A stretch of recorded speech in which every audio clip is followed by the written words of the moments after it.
പോളണ്ടിന്റെ തലസ്ഥാനമാണ് വാഴ്സ. പോളണ്ടിലെ ഏറ്റവും ജനസംഖ്യയുള്ള നഗരമാണിത്.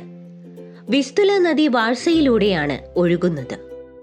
ഗംഭീരമായ വാസ്തുവിദ്യയും ആഡംബരവും വിപുലമായ നടപ്പാതകളും രണ്ടാം ലോക മഹായുദ്ധത്തിന് മുൻപ് വാർസോയ്ക്ക് വടക്കിന്റെ പാരീസ് എന്ന വിളിപ്പേര് നേടിക്കൊടുത്തു.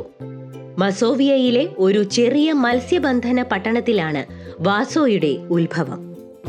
ഇതിന്റെ കൂടുതൽ തെക്കുഭാഗത്ത് റോയൽ റൂട്ട് എന്നറിയപ്പെടുന്ന ഭാഗമാണ്. അതിൽ നിരവധി ചരിത്ര പള്ളികൾ, ബറോക്ക്, ക്ലാസിസിസ്റ്റ് കൊട്ടാരങ്ങൾ, പ്രത്യേകിച്ച് പ്രസിഡൻഷ്യൽ പാലസ്, വാസോ സർവകലാശാല ക്യാമ്പസ് എന്നിവയുണ്ട്. തലസ്ഥാനത്തിന്റെ ചിഹ്നത്തിൽ സ്ഥാപിച്ചിരിക്കുന്ന മത്സ്യകന്യകയാണ് നഗരത്തിന്റെ ചിഹ്നം. വാർസോയിൽ പൊതുജനങ്ങൾക്ക് പ്രവേശിക്കാവുന്ന 60-ലധികം മ്യൂസിയങ്ങളും ഗ്യാലറികളുമുണ്ട്. ലോകത്തിലെ ഏറ്റവും വലിയ ആർട്ട് പോസ്റ്ററുകളുടെ ശേഖരങ്ങളിൽ ഒന്നായ ലോകത്തിലെ തന്നെ ആദ്യത്തെ പോസ്റ്റേഴ്സ് മ്യൂസിയം, പോളിഷ് ജൂതന്മാരുടെ ചരിത്ര മ്യൂസിയം എന്നിവ ഇതിൽ ഉൾപ്പെടുന്നു.